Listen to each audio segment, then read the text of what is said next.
কি অবস্থা সবাই? ভালো আছেন? অনেক ভালো, আলহামদুলিল্লাহ। আমিও আপনাদের অনেক ভালো আছি, অনেক অনেক। ছোটখাটো কথা বলি আপনাদের সাথে, যেটা আপনাদেরও কাজে লাগতে পারে।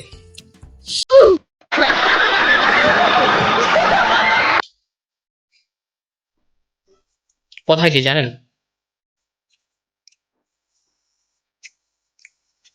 ছোটখাটো কথা, হ্যাঁ, যেটা আপনাদের কাজে লাগবে,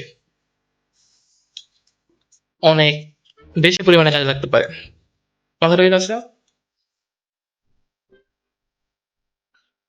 ধরেন আপনি বাইরে গেলেন একটা জিনিস কিনতে, আপনি প্রথমে কি করবেন? দেখবেন যে কোন দোকানে কম পান, তাই না? যে দোকান আপনি একটু কম পাইবেন, কম প্রাইসে বোরখা পাইবেন, আপনি ওই দোকান থেকে বোরখাটা কিনবেন। বিষয়টা তেমন না, কিন্তু আপনাকে যদি আমরা শুরু থেকে কম দামে বোরখা দিয়ে দিই, তাহলে বিষয়টা কেমন হয় গাইস? এই সুযোগ সুবিধা যদি পেতে চান, তাহলে আজই অর্ডার করুন বেলারিকা থেকে। আল্লাহ হাফিজ।